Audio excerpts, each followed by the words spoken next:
ከሁሉም ህፃናት እስከ አረጋውያን ድረስ ነጭ ለብሰው ወደ ቤተክርስቲያን መጥተው ቤተክርስቲያን ተሰብስበው ነጭ ለብሰው እነሆ በዓሉን ያከብራሉ። በጣም በችግር ውስጥ በስቃይ ውስጥ በቀን ጨለማ ውስጥ የሚኖሩ ወገኖቻችን እንዳሉ መርሳት የለብንም። ከወደቅኩበት የተነሳሁበት የድል በዓል ሰይጣን ድል የተነሳበት የክርስቶስ የሆንኩበት መንግስተ ሰማያት የምወርስበት በዓል ነው። በዓሉን ብለን በደስታ ይህንን በዓል እናከብራለን። የደስታ በዓላችን መሆናችን ደስታችን የምንገልጥበት መንገድ ማስተካከል መቻል አለብን። በዓሉን ስናከብር ሀገራችን ኢትዮጵያን እግዚአብሔር በምሕረቱ በቸርነቱ እንዲጎበኝልን ቤተክርስቲያናችንን እንዲጠብቅልን በሀገራችን ላይ ሰላም እንዲሰፍን ይህንን በማሰብ ለድሆች የሚበሉት የሚጠጡት በማቅረብ በጎነታችንን በማሳየት ለተጣላናቸው የተጣሉንን ይቅር በማለት እነሆ በዓሉን ልናከብረው ይገባል።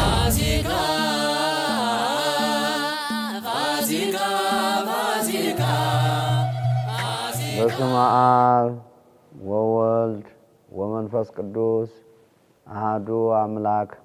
በሀገር ውስጥና ከሀገር ውጭ የምትኖሩ የኢትዮጵያ ኦርቶዶክስ ተዋሕዶ ቤተክርስቲያን ተከታዮች አማኞች የሆናችሁ ሁላችሁ እንኳን ለ2018 ዓመተ ምህረት ለትንሣኤ በዓል በሰላምና በፍቅር በጤና አደረሳችሁ። ኢሃሎ ዘየሰ ተንሥአ በከመ ይቤ እንደተናገረ ተነስቷልና በዚህ የለም። የማቴዎስ ወንጌል ምዕራፍ 28 ከቁጥር 6። የተወደዳችሁ የእግዚአብሔር ልጆች በሀገር ውስጥም በሀገር ውጭም የምትኖሩ ኢትዮጵያውያን የትንሣኤን በዓል ስናከብር በዋናነት 3 ነገሮችን በማስታወስ እንደሆነ ይሰማኛል።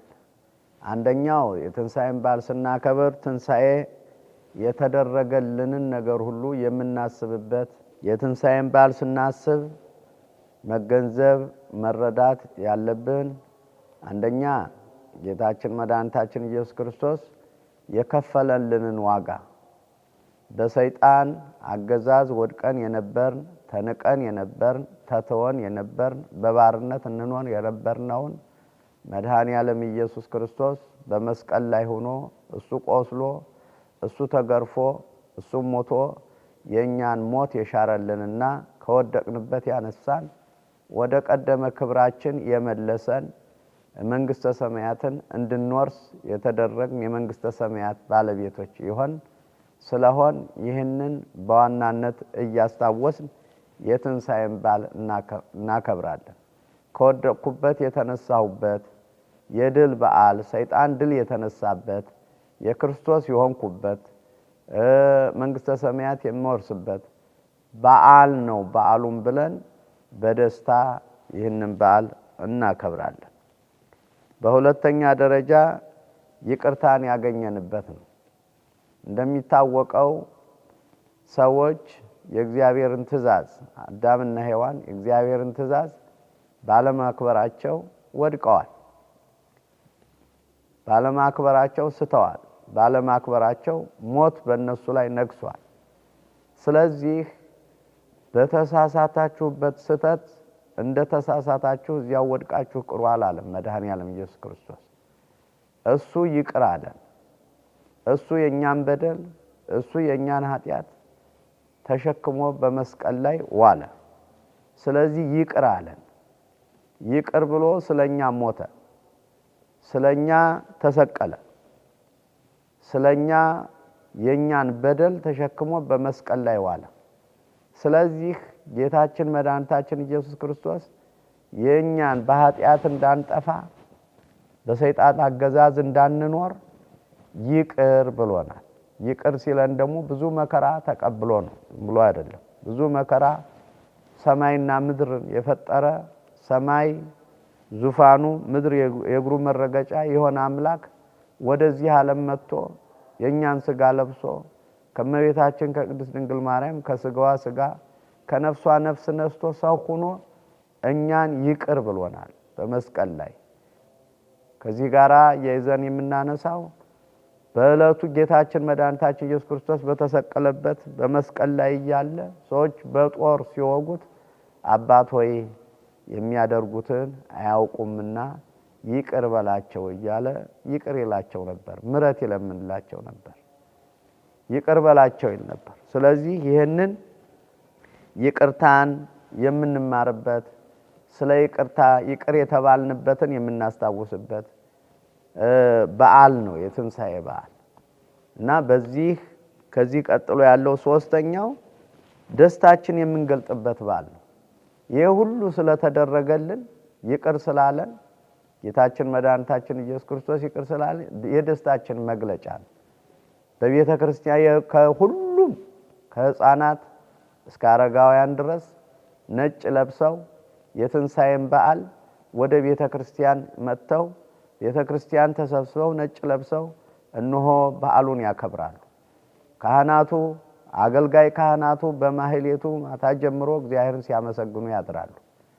እንደዚሁም ደግሞ እነሆ ምእመናን በየቤታቸው የደስታ መግለጫ እንኳን ለብርሃነ ትንሣኤው አደረስከኝ፣ ይቅር የተባልኩበት በዓል፣ ኃጢአቴ የተወገደበት በዓል፣ አንተ በሞትህ ሞትን የሻርክልኝ ስለሆነ ይህ በዓል የድል በዓሌ ነው አከብረዋለሁ ብለው እነሆ ሁሉም ኢትዮጵያውያን እንደየባህሉ እንኳን ለብርሃነ ትንሣኤው አደረሳችሁ የተባባሉ የትንሣኤን በዓል በቤታቸው እንደየአቅማቸው እንደየገቢያቸው በመደገስ ድሆችንም አብሮ በማብላት በማጠጣት እነሆ የደስታችን በዓል እናከብራለን እና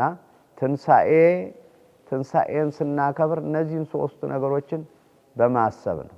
የተወደዳችሁ የኢትዮጵያ ኦርቶዶክስ ተዋሕዶ ቤተክርስቲያን እምነት ተከታዮች በድጋሚ እንኳን ለብርሃነ ትንሣኤው አደረሳችሁ እያልኩ ዋናው መልእክት ግን ይሄ አንደኛ የተደረገልንን ነገር አለመርሳት፣ ሁለተኛ የድል በዓላችን መሆኑን ማስታወስ፣ ሶስተኛ ደግሞ እነሆ የደስታ በዓላችን መሆናችን ደስታችን የምንገልጥበት መንገድ ማስተካከል መቻል አለብን። በዓሉን ስናከብር ሁልጊዜ በየዓመቱ እናከብረዋለን። የጌታችን የመድኃኒታችን ኢየሱስ ክርስቶስን በዓል ስናከብረው እንዴት እናክብረው ነው? አንደኛ እነሆ የተደረገልን እናስታውስ ስንል ለሰዎች በዚህ በምድራችን ላይ ብዙ ሰዎች የተለያየ ሕይወት ያላቸው የሚኖሩ እነሆ በጣም በችግር ውስጥ በስቃይ ውስጥ በቀን ጨለማ ውስጥ የሚኖሩ ወገኖቻችን እንዳሉ መርሳት የለብንም። እነዚህን ወገኖቻችን ክርስቶስ መጥቶ ይቅር እንዳለን ዋጋ እንደከፈለልን ሁሉ ለነዚህ ለወገኖቻችን በሶስት ነገር መርዳት መቻል አለብን። አንደኛው እነሆ ካለን በገንዘብ ከሌለን በጉልበት ሌላው ደግሞ በጸሎት ነው። ስለዚህ በቀን ጨለማ ውስጥ የሚኖሩ ወገኖቻችንን በቤታቸው የሚበሉት የሚጠጡት የሌሉ ወገኖቻችንን በጥላቻ በመለያየት ለሚኖሩ ወገኖቻችን በጸሎት እያሰብን አገራችን ኢትዮጵያን እግዚአብሔር በምሕረቱ በቸርነቱ እንዲጎበኝልን ቤተ ክርስቲያናችንን እንዲጠብቅልን በሀገራችን ላይ ሰላም እንዲሰፍን ይህንን በማሰብ ለድሆች የሚበሉት የሚጠጡት በማቅረብ በጎነታችንን በማሳየት ለተጣላናቸው የተጣሉንን ይቅር በማለት እነሆ በዓሉን ልናከብረው ይገባል እና በዓሉን እንደዚህ ካከበርነው እውነተኛውን ትክክለኛውን ጌታ ዓላማው ገብቶናል፣ ዓላማው ተረድቶናል ማለት ነው። ስለዚህ የተወደዳችሁ ኢትዮጵያውያን በዚህ ዘመን ላይ የሚያዋጣ አዋጭ የሆነ መረዳዳት ብቻ ነው። ልዩነት ለምንም አይጠቅምም።